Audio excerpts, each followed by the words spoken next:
Welcome back. It is now Monday night after work, after supper, really. My package with the 90 and the piece of tubing so I could finish my intake piping and take this for a drive says it was delivered Friday. It's not at the office at work, it's not at the shop at work, so I'm going to have to ask around to see if someone accidentally grabbed it. But that just means we can't test it with just the intake. But I think we all know that with just the intake, it's probably going to be slower because it's going to have nothing below 2,500, 3,000 RPM. So, do we really need to test it? I don't think so. So, instead, I'll start by stripping out the grill. We'll get the coolant drained out of it. We'll get the radiator out of it. And we'll get the full front dress off it. So that we can start doing the cam swap. And I got to drain the coolant to do the heater core and to clean the mouse nest out of the heater box anyway. So I'll kind of get two birds stoned at once there. I got to mount a fan for now to this radiator till I buy one with electric fans and a shroud. Because I don't trust just an electric fan on a radiator, especially on a truck that I want to be able to pull something with. But it'll work for now, especially when we're 2 months away from winter. Like it's going to start cooling off in about a month. So it'll be fine for the winter. But maybe by spring I can get a rad with fans, even if I get one out of a newer truck with a surge tank. Because these engines just seem to prefer a surge tank. They don't like these old cooling systems. I keep ending up with it puking a little bit out into the overflow tank and then the rad being a little bit low. And I thought I had a leak for the longest time, but turns out I don't. Well, at least I don't think I do. It doesn't show signs of it leaking anywhere. It doesn't show signs of it burning anywhere, so... yeah. Oh, and I'll have to... turns out my harness is wired already for 2 fans. So I'll just mount a relay out here, run the wire out to control the ground side, and we will be good to get the fan wired up and controlled with the computer, which is the only way I like doing it. I don't like fans on a switch because anybody can drive my vehicles if the fans are automatic.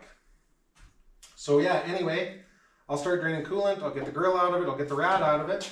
And I know for a fact that the bar in the middle is at least cut to be bent out of the way, because I have done a cam or two in this truck over the years when it had the small block, and I had to cut that to be able to get the cam all the way out. So yeah, I'll pull the coils all out of the way and everything too. I'll clean off around the valve covers, get the valve covers ripped off, get the rockers all ripped off, and we'll either start by doing the cam or we'll start by doing the springs. It doesn't really matter either way. I have the compressor here, I got the tool that hopefully will work. It was like $23 on Amazon, so hopefully it works well enough. But yeah, I'll start getting after this and we will catch up with you when we're ready to start actually doing something productive. Alright, we got most of the front of this engine apart. I forgot to bring the harmonic balancer puller, so we'll worry about that tomorrow, and we can do the camshaft tomorrow, but we can start by getting springs done today. And if you want to know what a 300,000 kilometer LS looks like inside, the answer is new. It looks like freaking new. So I was worried about what I was going to find inside here, but like, granted I don't have the light on this side, but it's clean. Valve covers, I got a little worried when I pulled the valve covers off because, you know, they were a little dirty inside, but honestly, I'm happy with that. Like, it's good. I'm really happy with that. And my 2-piece dipstick made it really easy to pull it apart. So that was nice. So now I'll get all the rockers pulled off, and I'll pull all the plug wires and all the plugs, and maybe I'll try and tighten that back header bolt that's loose. But I'll get all the plug wires off, and we will pull all the rockers off, and maybe we will start changing springs tonight. Alright, that is this whole side done. There was a bit of a fight with those back ones, just getting to them. I got to put all the spark plugs back in, of course, but that side's done. And rockers are out of this side, all the spark plugs are out of this side, and we have the leak down tester hooked up, and I'm ready to start pulling the springs.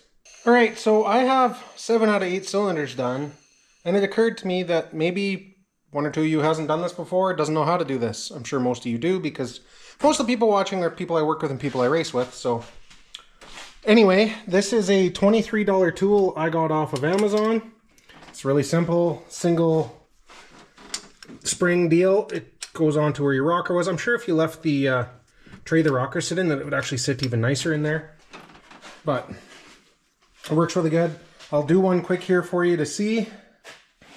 All right, so they're not actually that hard to do. They're a little finicky, but they're not that hard.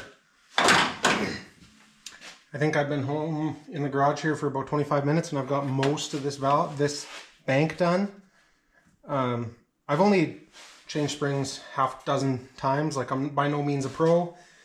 And this is the first LS I've changed springs on the head while it's still bolted to the engine. So first things first, pull your plug. Put a compression test tool or a leak down tool, whatever you've got that you can air up your cylinder so that it'll hold the springs up. You'll notice it'll turn the crank when you first do it. Push the piston down to bottom dead center. You put your tool on. Then this one, you simply just hook a ratchet on it. And I know it's going to be hard to see, and then I use a magnet, push down, get your one lock. Sometimes they'll both come, sometimes only one will. Then I'll push down and I'll just use a screwdriver to push it to the bottom or to the side where I can reach it with my magnet. Get the second one with your magnet and save your locks. And when you're doing this, buy a package of locks because they are like 10mm sockets. They love to run away and disappear. So you're gonna need spares. So I bought a full set, and out of that full set, I think I've lost 4 of them. But anyway, pull your retainer, pull your spring. I did not get any retainer, so I need to save my retainer. Then pull your valve seal off. Just like that. Valve seal. And the other thing to check when you're doing your valve seals, because I guess I should have said I'm also doing my valve seals because it's just a good idea when you're in there. If you look at a new seal versus the old seal, you can see the new one has a step and it has a base plate as part of it. So what you need to do is you need to get the old little base plate or shim or whatever you want to call it out of there. Mine just happen to be 2-piece, whether that's because they're broken or what, I don't know. And then you just slide your new one on, make sure it bottoms, put your spring on, your retainer, and then use the tool the same as before.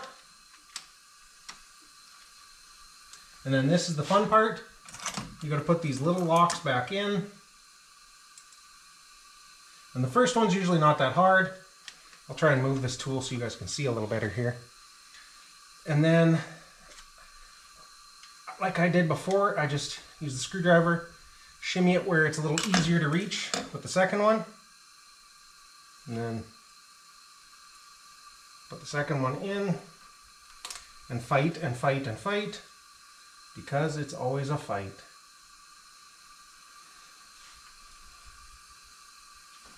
See, in this time, this keeper grabbed, but the bottom one went to a different groove. So what you got to do is pull it back out, let that one come back up into place, and try again. And like I said, I'm by no means a professional at this. I've done a couple, not 1,000, not 1,000,000, not enough that I'm a machinist or a head guy or an engine builder, but just like that. And a lot of guys will use like a magnet. Some guys will grease them so they don't F off on you. Also good idea, I've done that before. I just didn't need to on this engine. So then I just take my tool back off, just like that.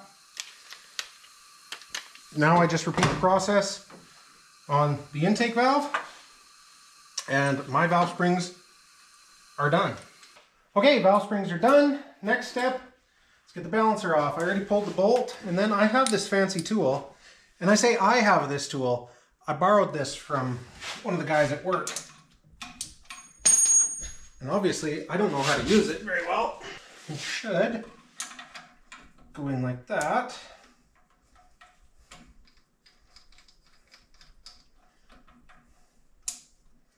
And it's just a matter of matching the angles, I guess. Just like that. And I'll show you once I get this balancer off how it hooks so nice. Alright, so the tool just kind of goes in here like that.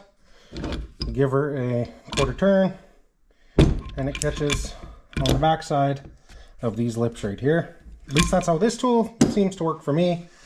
Now that that's off, I will get the timing cover pulled off, and don't forget there's bolts that come up from the bottom. Okay, there we go guys. There we have front cover off. I'll take this gasket off, I'll clean the front end up here, and I'll lay a rag in the bottom so I don't, you know, drop it all in the oil pan. And then, oh yeah, there's a little bit of play in that chain. Glad I got a new one of them. Anyway, we'll pull the top gear off and we will attempt to get the pickup tube undone without having to drop the pan, hopefully, because if I got to drop the pan, it means I got to lift the engine a little bit, and I don't have the tools or the space in here to do that. So yeah, but I can't do the chain without taking the pump off, and I have a new pump. Anyway, doesn't matter. I'm going to get the cam out and we will get to work pulling that oil pump.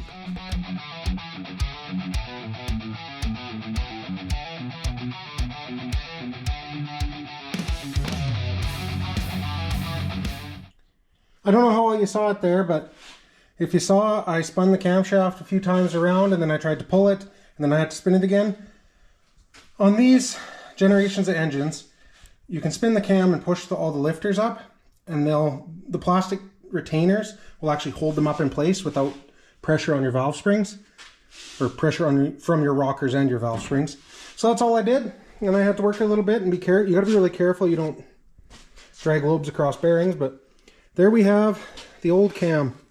It's actually not that bad. Surprisingly good for the mileage of this engine. And I'm going to do what they say you're not supposed to do. I'm going to, yep, I looked at the cam bearings and, ooh, yep, yeah, it could use a set of cam bearings, but you're not supposed to look at those, just like Sloppy Mechanic says. So, let's get the new cam lubed up and stuff it in before we do the rest. That way, none of the lifters drop down, and then I'm not pulling a cylinder head to finish my camshaft job.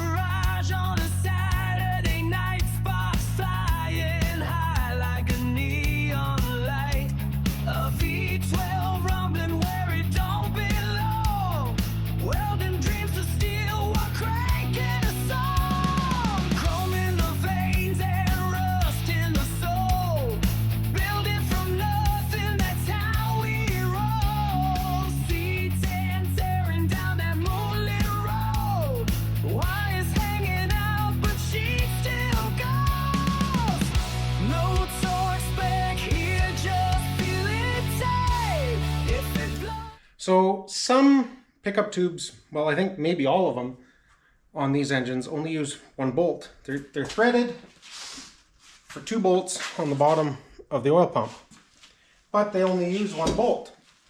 So I was hopeful that this one used 1 bolt, and it does.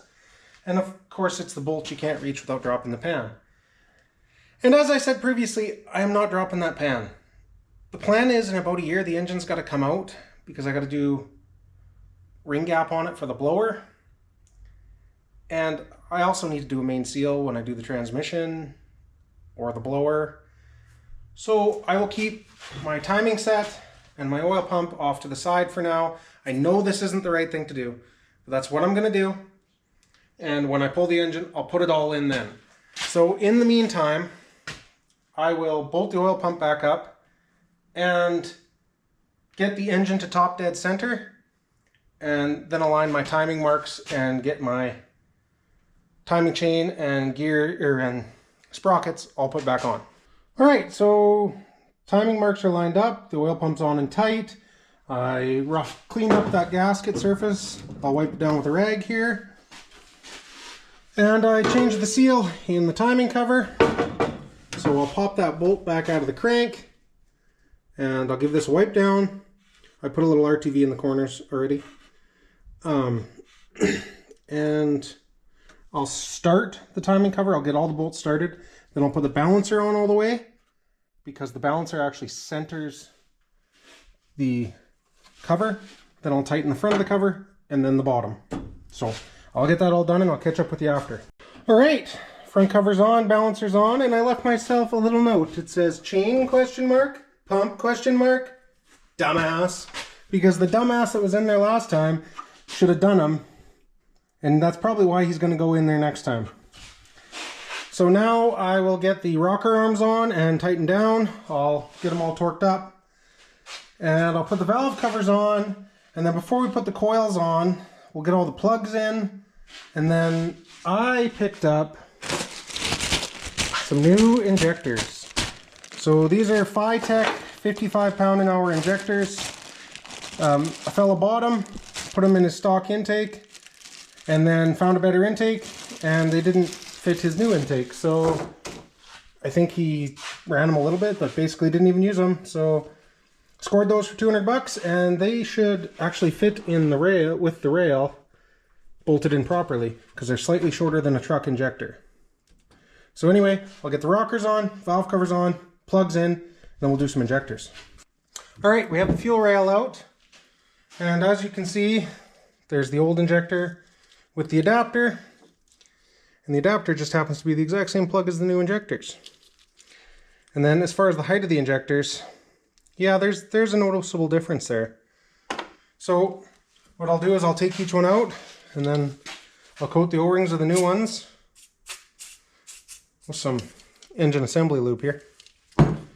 Get them put in, and it will be ready to put back together. Simple as that. Well, there's no cooling system hooked up yet, because I still have to do the heater core before I even bother trying to fill it again. But it's together enough I can run it for a few minutes, and we can hear what that camshaft sounds like. I just have to quick change the tune file in the computer to tell it that it has 55 pound injectors, not 25 pound, and then we'll see what it does. I got the tune in it. I'll just quick cycle the key a couple times, let the pump run, and then we'll give it a try.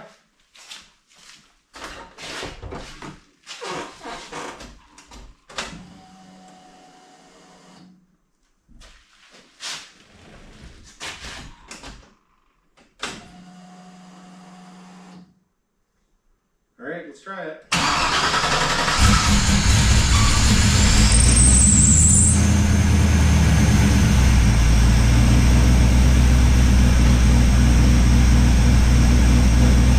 Well, the GoPro died, but first start, it's kind of coming down to an idle now. It's got a lope to it. I like it. And it's got to learn those injectors and everything, so.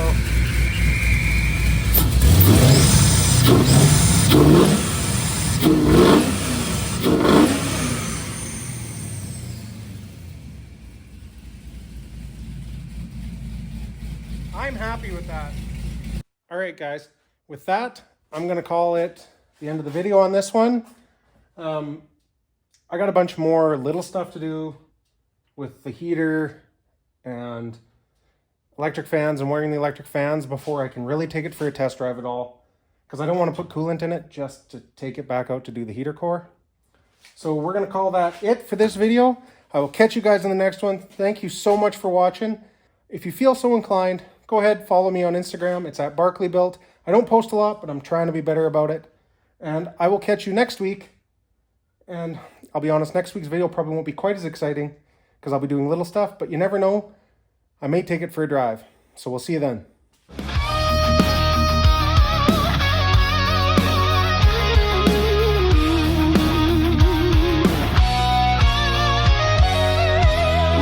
By the night in a smoky garage on a Saturday night.